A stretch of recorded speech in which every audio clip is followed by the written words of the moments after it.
지지자와 시민 수백 명이 모여서 바이든의 당선을 축하하고 있습니다. 트럼프 대통령의 주장에 만여 명의 지지자들은 4년더를 외치며 호응했습니다. 지난 11월 미국 대선은 공화당 트럼프 지지자와 민주당 바이든 지지자들의 격앙된 분위기 속에 치러졌다. 원인은 인종차별과 러스트벨트. 인종차별에 화가 난 유권자는 바이든을, 러스트벨트 침체에 허탈해진 노동자는 트럼프를 지지했다. 이처럼 미국이 둘로 쪼개진 양상은 과거 노예제 갈등으로 촉발된 남북전쟁을 떠오르게 한다. 이번 주는 미국이 남과 북으로 갈라져 본격적으로 전쟁을 시작하게 된 섬터 요새 전투에 대해 이야기를 들어본다. 전쟁 없는 세상을 꿈꾸기에 전쟁을 연구합니다. 뉴스멘터리 전쟁과 사람. 안녕하세요. 허준입니다. 안녕하세요. 강민지입니다. 2021년 새해가 밝았습니다. 지난 2020년 코로나19 때문에 전 국민, 전 세계인들이 힘들어했습니다. 2021년에는 코로나도 없고 전쟁도 없는 한 해가 됐으면 좋겠습니다. 네, 지난 2020년 많은 사랑 보내주신 시청자분들께 감사의 말씀 드리면서 2021년 올해엔 더 흥미진진하고 유익한 이야기로 찾아뵙겠습니다. 2020년 11월 3일 미국 대선이 있었습니다. 그런데 놀랍게도 서부 해안 지역, 동부, 북부 연안 지역 이쪽은 글로벌한 미국을 대표하는 듯한 느낌. 그리고 러스트벨트라고 하죠. 북부, 중부, 남부. 이거 미국 중심만 생각하는 것 같다. 그러면 미국이 두 개로 나눠지는 거 아닌가? 그 정도로 투표가 치열하게 벌어졌습니다. 네, 이 바이든과 트럼프 두 후보가 강하게 대립하는 모습을 보면서 미국이 둘로 나뉘는 느낌까지 받았었는데요. 이 모습을 보면서 과거 미국이 반으로 쪼개졌던 남북전쟁 떠올리시는 분들 많았을 것 같습니다. 그래서 오늘은 남북전쟁에 대해서 얘기를 해보려고 하는데요. 먼저 임영하 소장님, 태상호 기자님 모셔보겠습니다. 안녕하세요. 안녕하세요.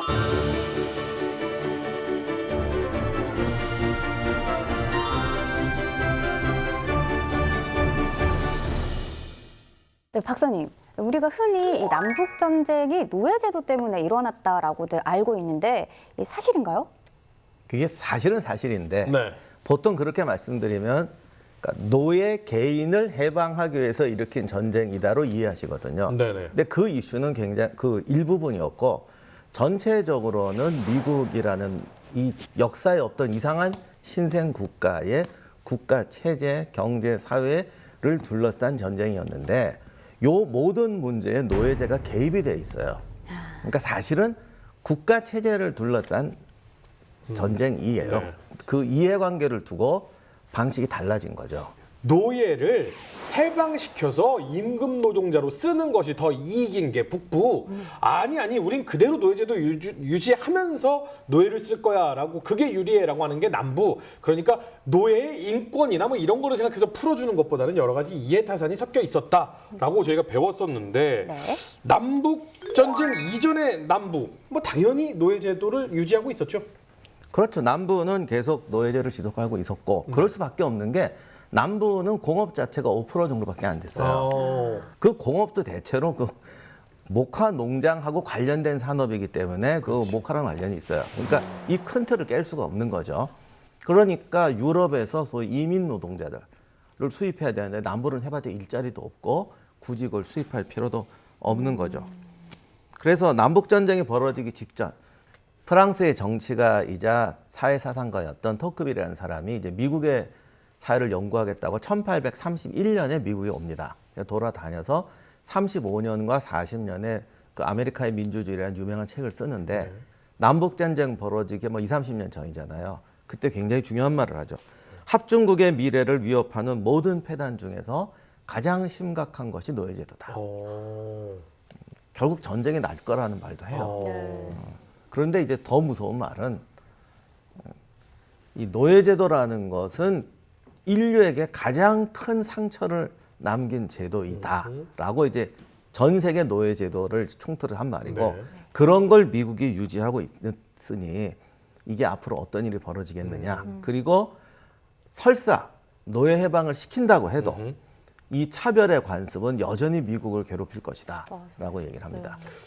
그러니까 결과적으로 보면 뭐 자유와 구속 그리고 뭐 산업과 농업 뭐 이런 여러 가지 갈등들이 계속해서 불거지고 언젠간 터지겠다 이런 생각이 좀 드네요. 요게 이제 한마디로 말씀드리면 차라리 딱 고정된 상황이었으면 어떻게 타협이 되거나 네. 그냥 남북으로 갈라져서 국가 분리하자 이랬을지도 몰라요. 네.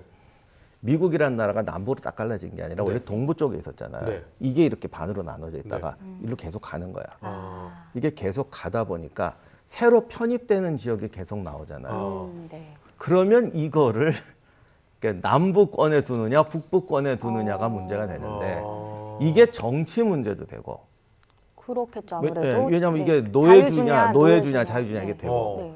그리고 정치가 세지면 결국 남부가 북부 쪽으로 밀고 올 수도 있고 북부 체제를 남부에 이식할 수도 있는 거죠. 그렇죠. 그러니까 정치 문제, 사회 문제, 경제 문제가 다 터지는데 이 주 하나가 우리나라보다 크단 말이에요. 이런 게 하나씩 뚝뚝 떨어지니 이 주를 소위 노예주, 그러니까 노예 제도를 인정하는 걸 노예주라고 그러고 인정하지 않는 걸 자유주라고 하는데 자유주로 할 거냐 노예주로 할 거냐 이해관계가 이제 터지게 되는 거예요.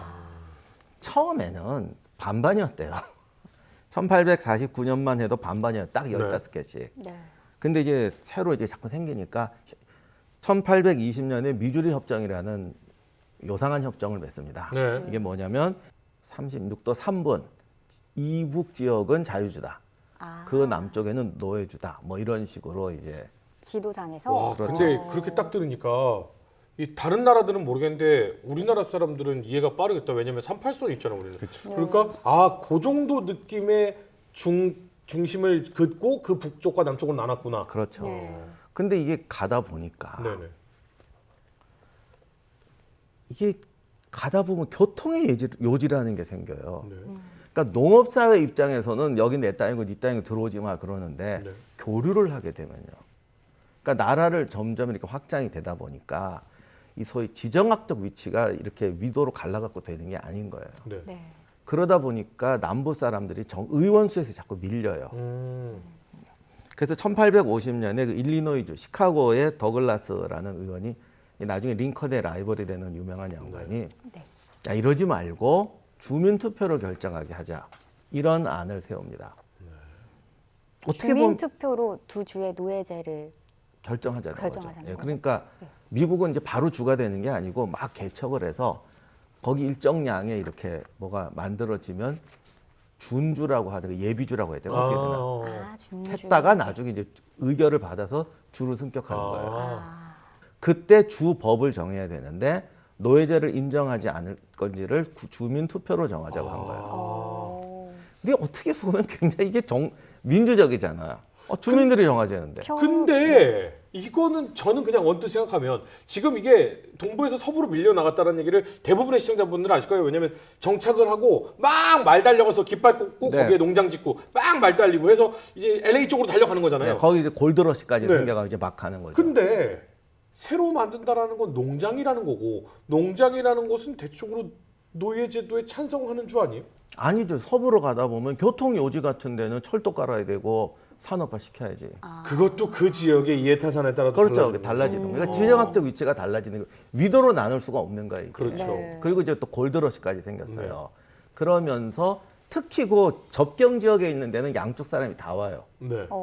그럼 공장지대에서 온 사람은 산업하자고 그럴 그렇죠. 거고 목화짓다 온 네. 사람은 농사일자 그럴 거고 네. 갈등이 첨예해지는 거예요. 네.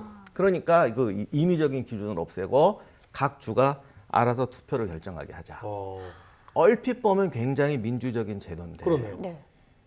이게 이제 노예제라는 게 걸리다 보니 네.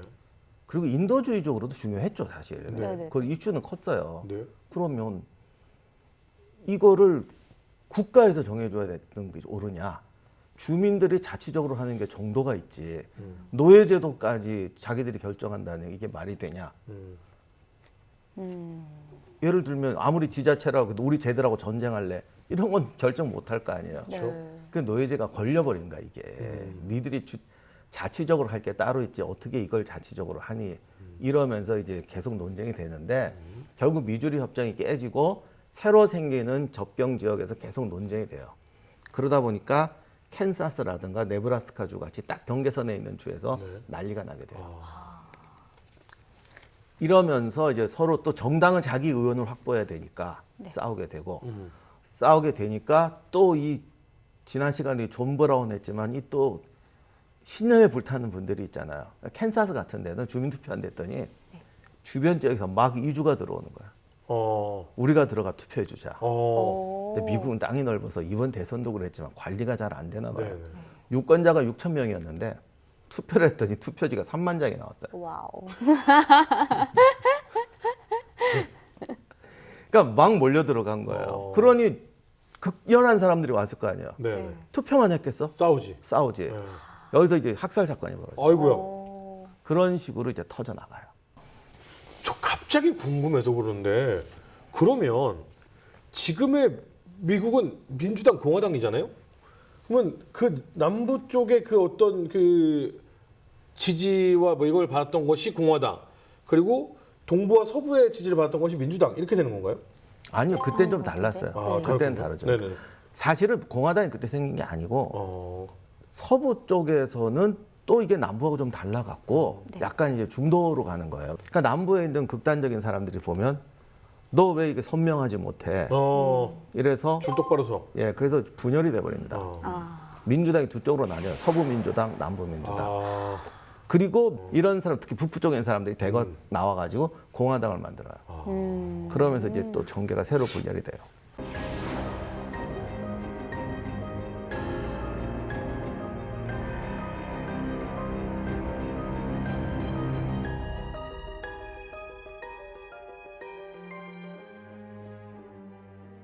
그러면 야 이게 딱 뭐냐면 춘추 전국시대 혼란한 시대 영웅이 등장하기 너무 좋은 타이밍 이때 등장한 링컨 두두둥짝. 효과음까지. 네. 이게 근데 이 링컨이 왜 중요하냐면 네. 원래 링컨은 혜성같이 나타난 신인이었거든요. 이 얘기 다음은 오늘 하루 다 가는데 와요. 정말 파란만장에 가는데 원래 링컨이 아니라 그 미주리 협정 깨트리고 나중에 대통령 후보로 나왔던 사람이 같은 동료였던 더글라스예요. 이 더글라스는 링컨 때문에 정말 인생 바뀐 사람인데 둘이 원래 잘 알고 있었어. 한 동네 동네에 친구예요? 친구까지는 아니지만 동료였고 같이 시카고에서 변호사하고 그랬거든요. 네네. 근데 더글라스는 쫙쫙 나가 상호 막 잘 나가는 거야. 어. 근데 링컨이 갑자기 뒤에서 나타났어요. 상원의원 선거에서 대결을 합니다. 오. 원래 링컨의 부인인 메리도 둘이 연적이었어.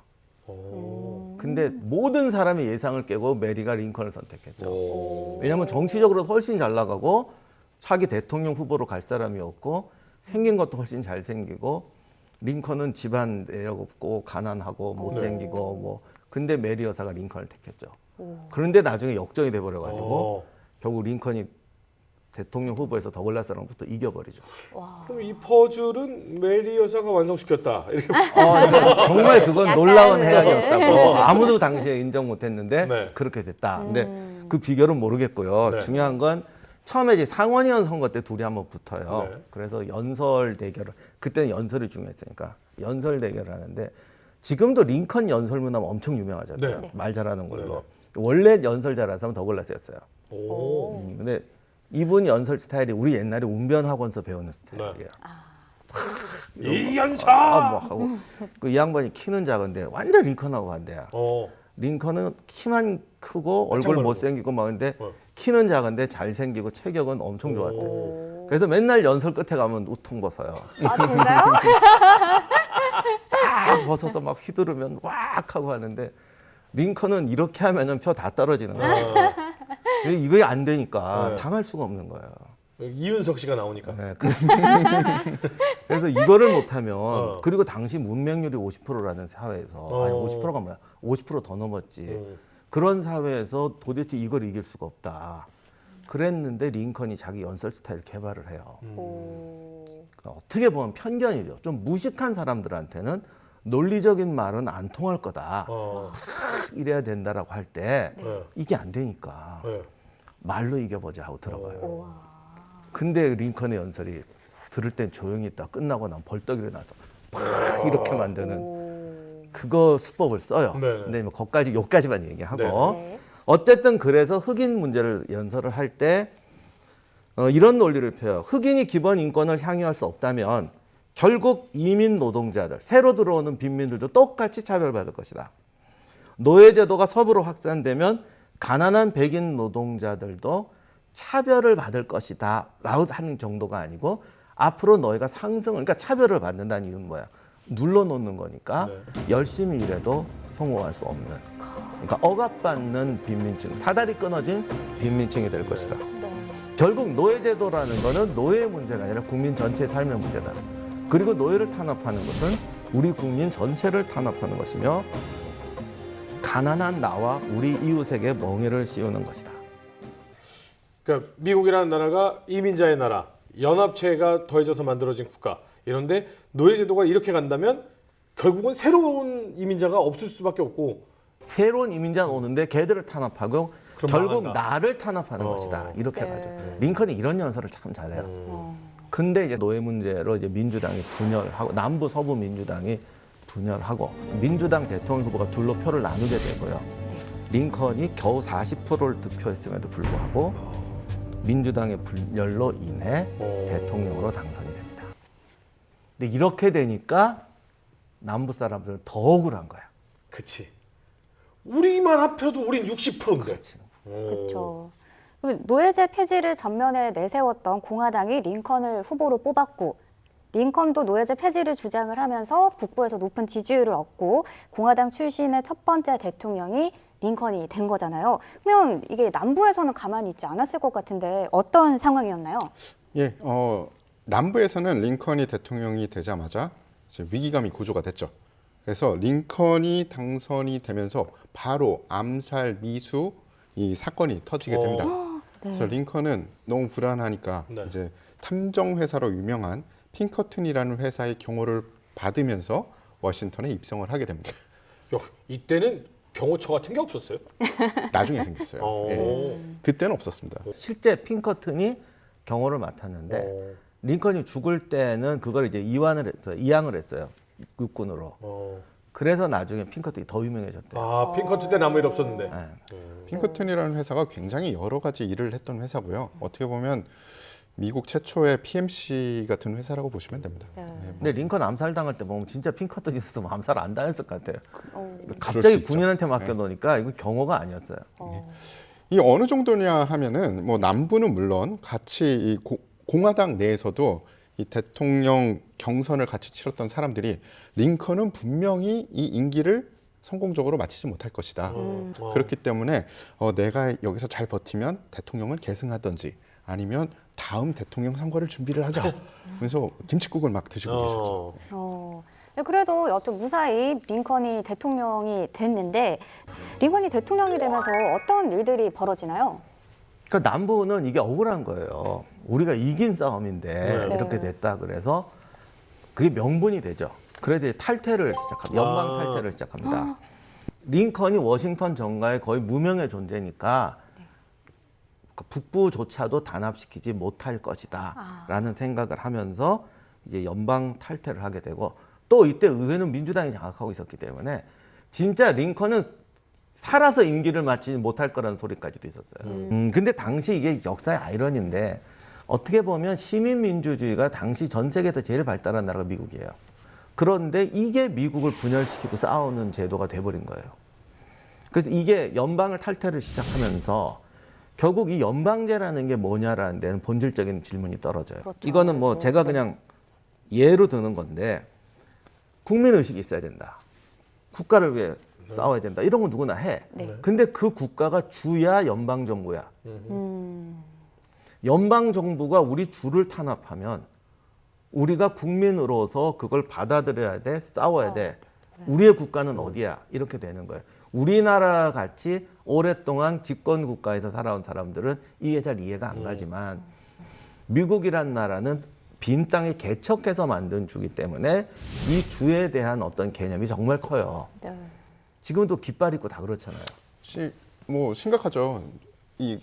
뭐 이라크나 아프가니스탄에 가서 미군들을 만나면 이 친구들이 미국 국기를 붙이고 있고요. 또 한켠에는 자기 주 깃발을 붙이고 다닙니다. 그 정도로 그리고 또 부르는 명칭도 틀립니다.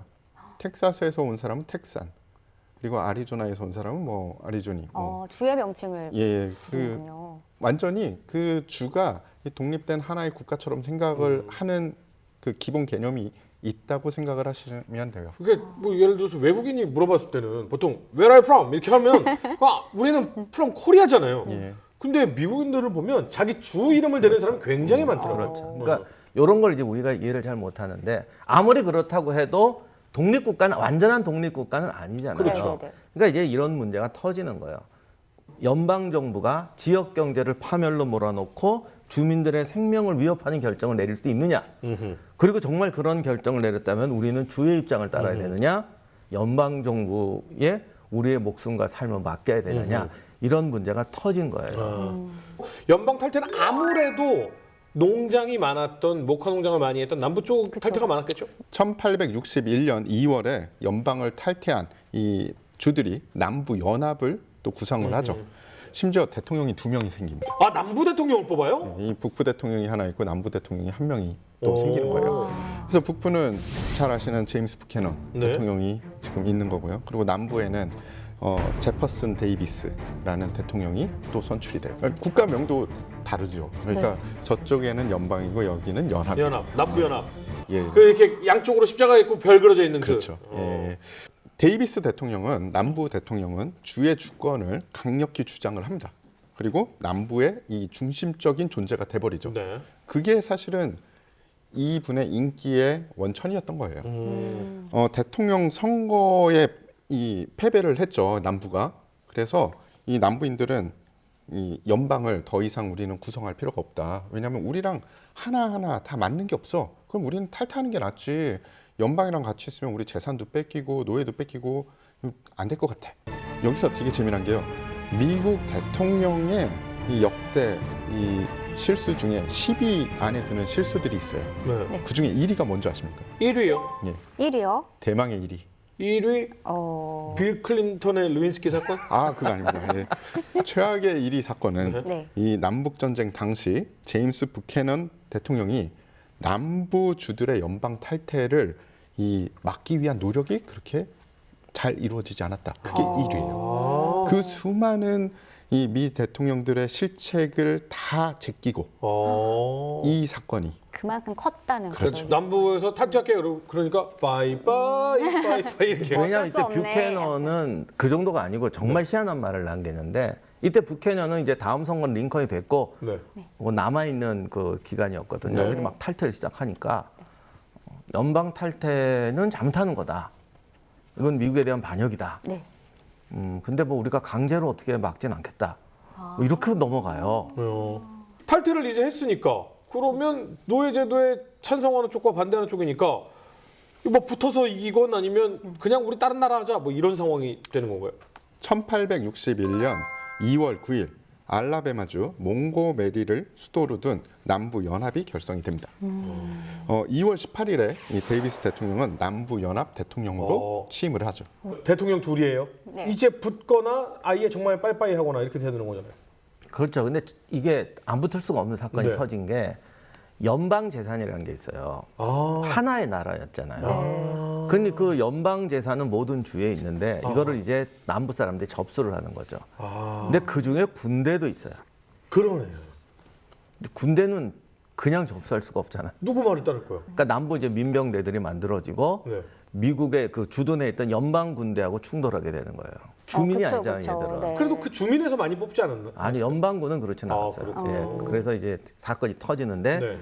그게 터진 곳이 이제 스캐롤라이나 주에 있던 찰스턴 항구라는 데입니다. 근데 여기에 이제 썸토 요새라는 요새가 있었고 거기에 연방군이 주둔하고 있었습니다. 근데 그냥 파견되어 있던 군대면 사실 지원도 언제 올지도 모르고 인원수도 많지 않았을 것 같은데.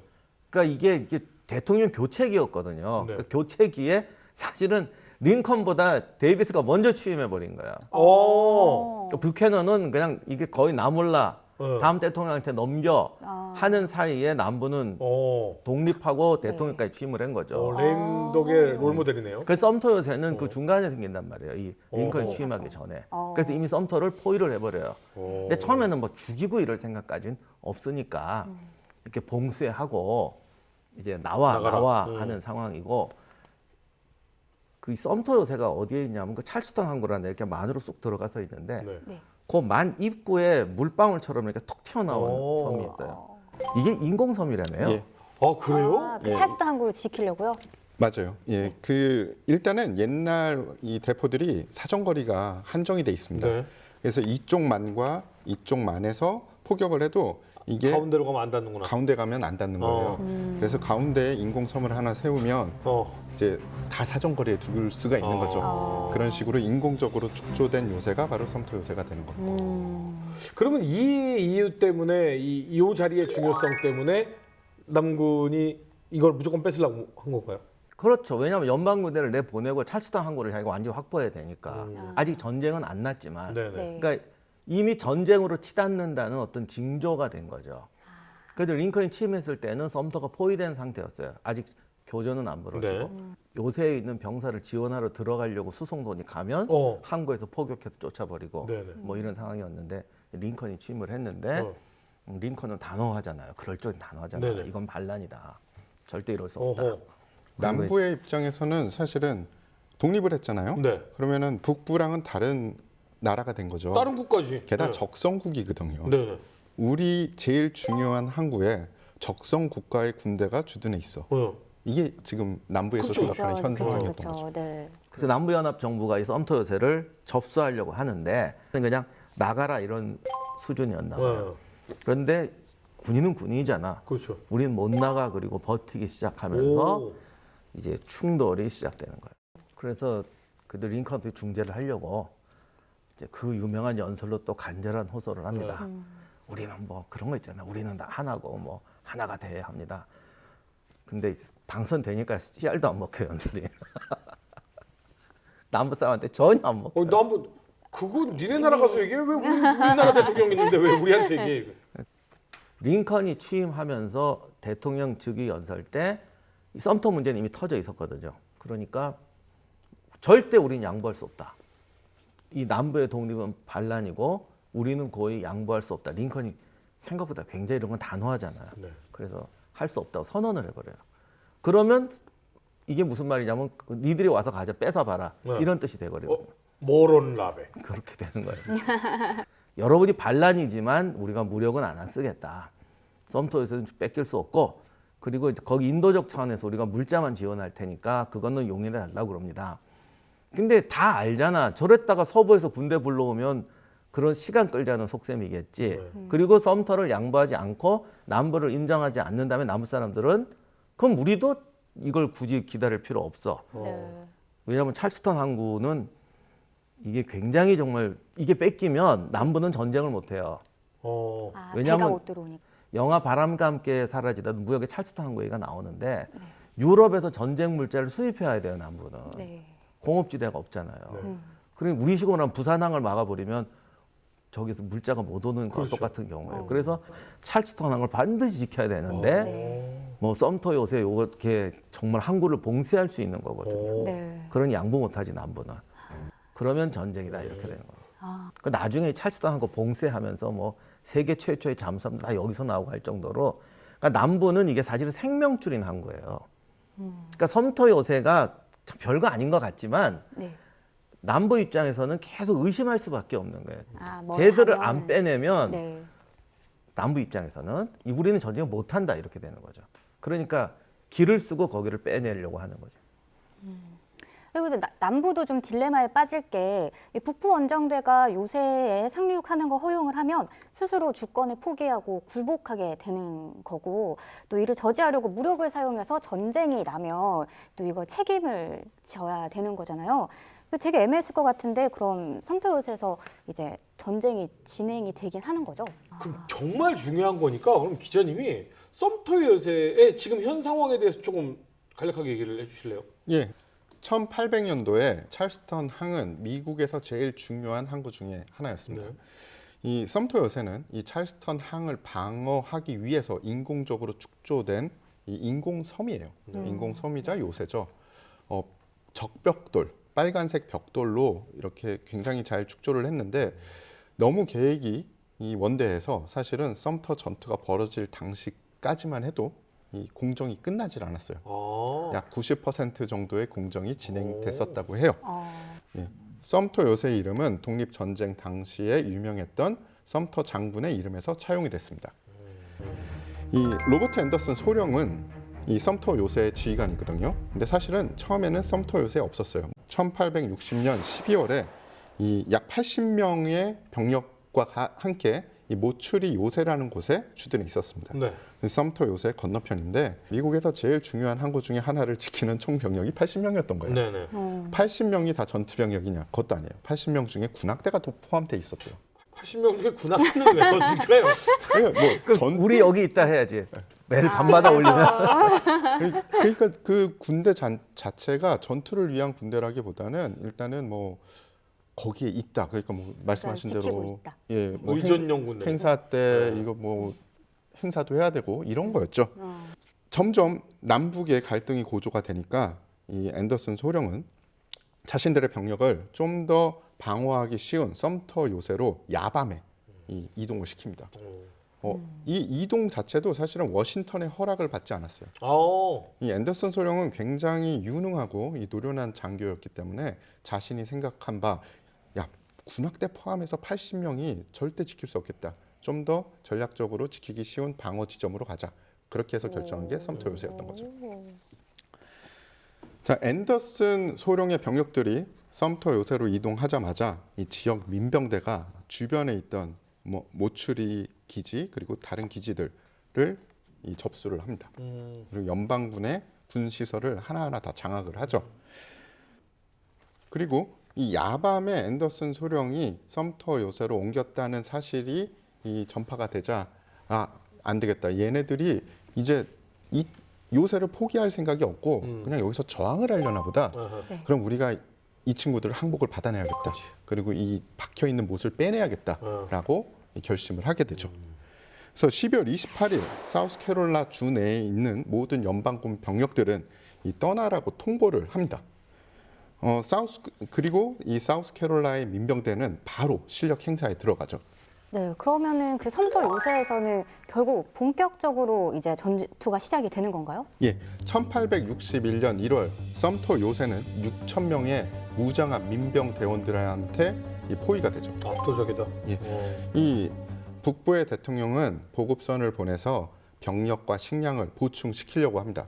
하지만 이 보급선이 이 섬터 요새 근처로 오자 이 민병대들이 남부 민병대들이 이 포격을 시작을 했고요. 이 배는 다시 돌아갈 수밖에 없었습니다. 제가 섬터에서 지형을 보니까 이게 단점이 항구를 지키려고 만든 데여가지고 그러니까 육지 쪽에서 보급이 들어가야지 바깥쪽에서 배를 댈 데가 없더라고요. 배를 댈 데가 없어서. 네, 그러면 내 생각엔 아마 거기 바깥에 정박에서 보트로 가야 되는데 그거는 충분히 해안에서 포를 잡을 수가 그러니까 있죠. 저는 딱 가운데니까 이게 포 안 단 대로 살짝 해서 되면 되지 않나라고 했더니 배 댈 데가 없고. 아니 왜냐면 이게 항구를 지키는 요새니까 당연히 바깥쪽에서 오는 배가 이 섬터에 전혀 상륙하지 못하게 만들어야 되는 게 정석이지. 게다가 양쪽에 만이 있기 때문에 만에서 먼저 접근하는 배들을 먼저 파악을 할 수가 있어요. 그리고 양쪽에서 포격을 하면 이제 섬터 요새에서 내응을 좀 해주면 되지 않습니까? 저쪽에서 포격을 하면 우리가 포를 쏘면 되는데 문제는 뭐냐? 앤더슨 소령은 섬터 요새가 직접 포격을 받지 않는 한 절대 반격을 하지 말라라는 명령을 받았고요. 그거를 철저히 이행을 했습니다. 그래서 보급선을 도와줄 수 있는 그 어떤 것도 없었던 거죠. 왜냐하면 인명살상이 나면은 이게 감당이 안 돼요 그 다음부터. 그러니까 다들 전쟁이라고 전쟁 불사 뭐 이렇게 말은 하지만 가능한 한 첫 번째 내관은 안 터뜨리려고 하는 거죠. 수송선은 포격해도 우리를 포격하지 않으면 발포하면 안 된다. 참 애매하죠. 근데 우리가 공격이 당할 일이 없잖아요. 왜냐면 거기에서 딱 섬터까지는 사거리가 안다. 아니요. 그러니까 아슬아슬하게 이 교차하는 부분은 있었던 거죠. 근데 그 섬터 요새가 있었으면 더 잘 맞출 수 있었던 거고. 어떻게 보면 최대 사정거리 안엔 들어가는데. 근데 그러면 그냥 포로 쏴버리지 왜 보급선만 못 들어오게 해요? 아니 섬터를 공격하는 게 아니라 섬터는 공격 안 한다고 했다니까. 처음에는 그냥 항복하고 섬터 요새를 우리한테 넘겨. 그리고 니네 나가. 네. 이게 그들의 목적이었어요. 섬터 요새에 보급이 안 되면 어차피 그렇죠. 나갈 것이다. 이런 상황인 거예요. 맞습니다. 그러면서 이 남군은 이 북군이 왜 이렇게 시간을 끌지? 시간을 끄는 건 꼼꼼이가 있다. 이런 생각을 또 했었겠죠. 네. 19세기 미국의 남부와 북부는 노예제를 두고 갈등의 골이 깊어지고 분열되기 시작한다. 1861년 3월 노예제를 반대하는 공화당의 에이브러햄 링컨이 대통령으로 취임한다. 연방 정부와 주 정부 사이의 갈등으로 남부는 연방에서 탈퇴, 남부 연합을 결성하고 제퍼슨 데이비스를 남부 대통령으로 뽑는다. 1861년 4월 12일 남부 사우스캐롤라이나주 섬토 요새에서 남북 전쟁의 첫 포성이 울린다. 1861년 4월 11일 이 남군은 최후 통첩을 하죠. 이 요새를 비워라. 그랬더니 앤더슨 소령이 바로는 힘들고 4월 15일까지 비우겠다라고 이야기를 합니다. 한 4일만 말미를 주세요. 얘기했네. 근데 이 남군은 그거를 기다릴 여유가 없었던 거예요. 그 며칠도? 예. 그러니까 전쟁을 시작했으면 그 뭐랄까 미루면 안 되는 거라고요. 원래 전쟁이 그렇잖아요. 그러면 못 밀어 오늘 안 나가면 쏜다 이렇게 된 거예요? 그렇죠. 그 4일 동안 기다릴 수가 없다. 그래서 바로 본격적인 전투가 시작이 되죠. 1861년 4월 12일 새벽 4시 20분에 포트 존슨에서 10인치 박격포의 사격으로 시작이 됩니다. 그러면서 섬터 요새를 둘러싼 새 진지에서 교차 사격이 시작이 되죠. 다음 날 7시 날이 밝자 섬터 요새에서도 이제 반격을 가합니다. 하지만 섬터 요새에는 충분한 인원도 없었고요. 그리고 적의 포격이 계속 떨어지기 때문에 충분히 반격을 할 수 없었어요. 그리고 이 남군은 좀 희한한 무기를 쓰는데요. 핫샷이라는 이 뜨겁게 달군 대포알을 이 사격을 하게 됩니다. 그 무기의 특징은 목조로 지어진 주택에 화재를 일으키는 그런 목적이었어요. 그래서 불이 나기 시작을 했죠. 섬터 요새 안에 목조 건물들이. 근데 비가 내려요. 그래서 자연 진화가 됩니다. 운이 좋았다. 그러네요. 그렇죠. 네, 하늘이 도왔고. 예, 다음날 오후가 되자 이 남군들도 이 포격을 너무 하니까 야 이제 이 포격량을 좀 줄이자. 그래서 한 포당 한 4발 정도로 줄여. 뭐 이런 식으로 포격량을 좀 줄이게 됩니다. 결과적으로 한 3,500발 쐈다고 하는데 지금 기준으로 보면 3,500발 진짜 아무것도 아닌데. 섬토 요새가 없어져야 되는 거 아니에요? 아이 그게 생각처럼 대포로 그렇게 안 없어져요. 36시간 동안 3,500발을 쏜 거니까 지금 현대 기준으로 보면 정말 별로 안 쏜 거죠. 근데 당시에는 그런 식의 집중 포격하는 게 되게 드문 사례였고 되게 고단위 기술이었어요. 그 화재가 다행히 자연 진화가 됐고 이제 남군의 포격도 어느 정도 좀 잦아지긴 했지만 남군은 이제 다시 이 달궈진 그 핫샷이라는 포탄을 이용해서 공격을 하고요. 이번에는 또 비가 내리지 않아가지고 목조 이 건물들이 다 전소가 돼요.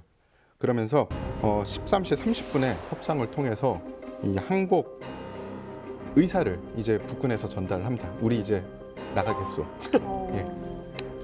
예. 그러면서 백기를 걸게 되죠. 그 백기를 보고 남군은 그제서야 포격을 중지를 합니다.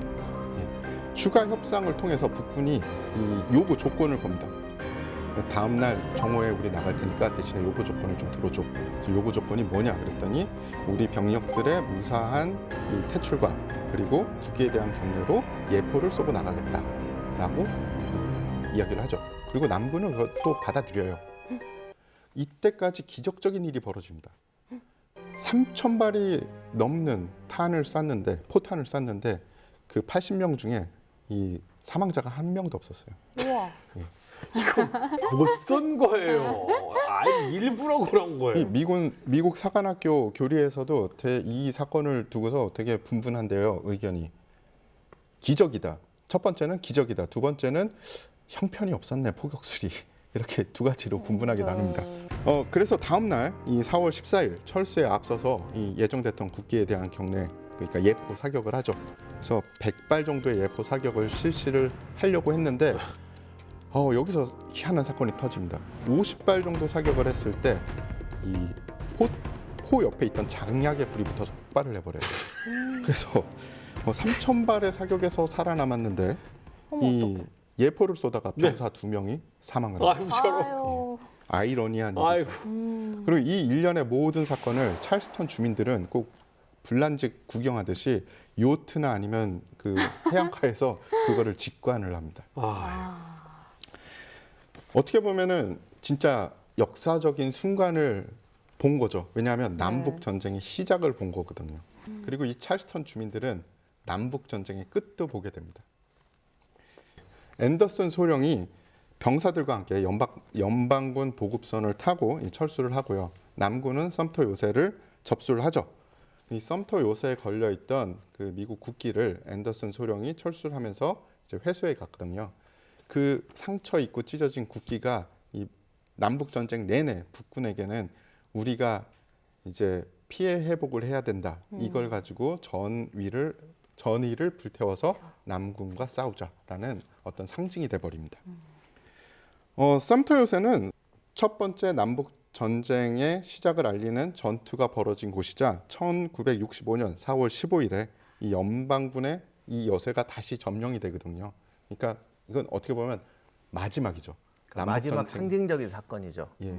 남북 전쟁을 끝내는 상징적인 사건도 여기서 벌어지는데요. 시작과 끝이네. 예. 당시에 앤더슨 소령은 벌써 퇴역한 다음이었대요.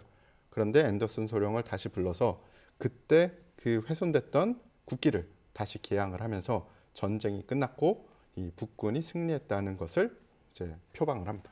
그래서 이 섬터 요새 사건은 되게 유명하고 그런데 이게 되게 아이러니인 게 기자님 말씀하신 것처럼 이게 지금 시작은 별 전투도 없고 굉장히 기사도적으로 끝났어요.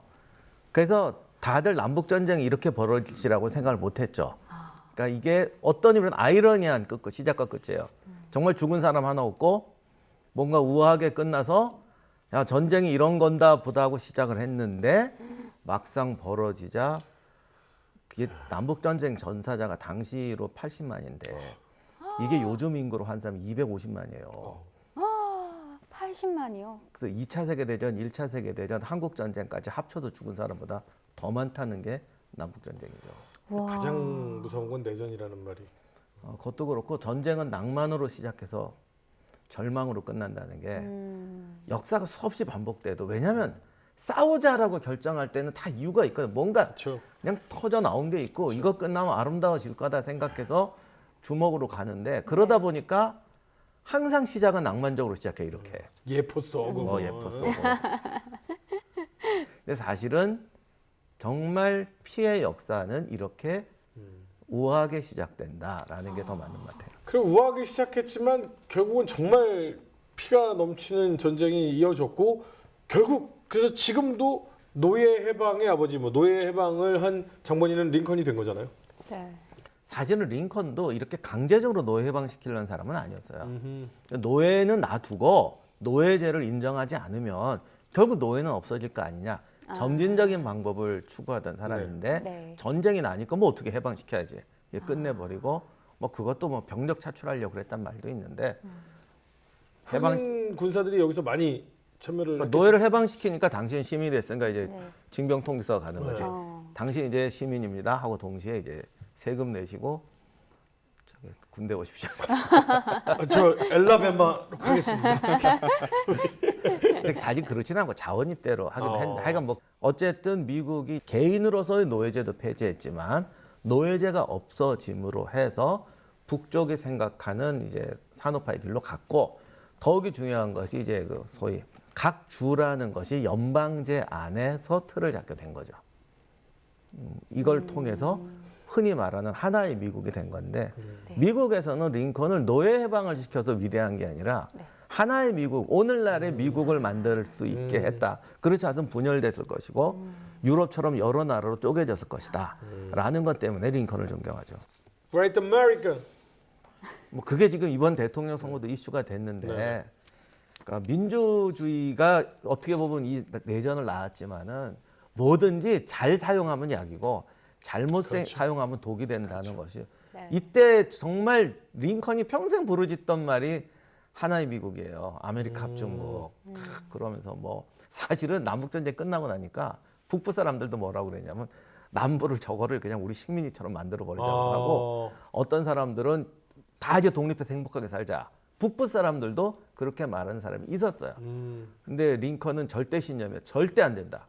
이것은 연방이 연방 안에 주가 있어야 돼서 하나의 미국이 돼야 한다는 게 링컨의 신념이었어요. 그런데 그 하나의 미국이 최근에 좀 이상하게 많이 작동을 하니까 네네. 미국 내에서도 지금 그런 뜻이 아니야 이렇게 되는 거죠.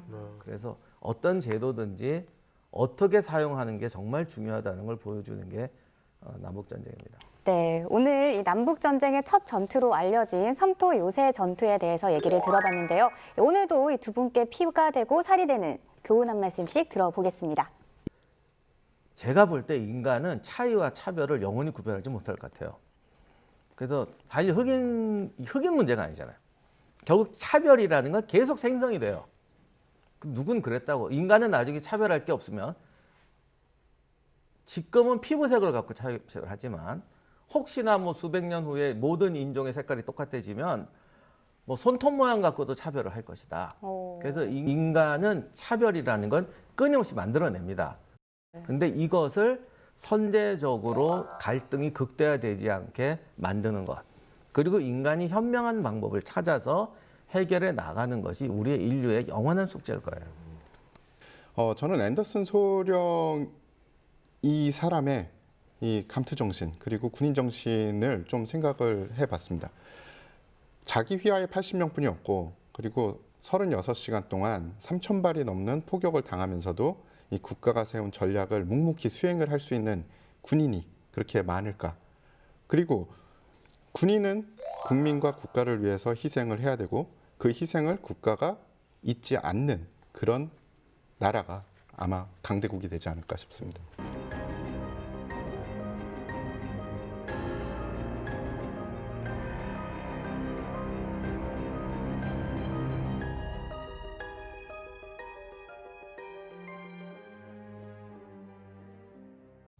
네, 이번 섬터 유세 전투를 통해서 인간의 인권뿐만 아니라 또 현장주의 간의 용기와 결단력의 중요성까지 돌아볼 수 있는 시간이었던 것 같습니다. 저는 조금 다릅니다. 이번 섬터 전투를 통해서 뭘 배웠느냐? 네. 의전 중요시 여기다가는 그냥 한 방에 간다. 의전이 중요하지 않다. 내실이 중요하다. 이걸 배웠던 것 같습니다. 다음 시간에는 좀 더 흥미진진한 주제 가지고 와서 여러분들과 이야기 나눠보고 싶습니다. 시청해주신 시청자 여러분 고맙습니다.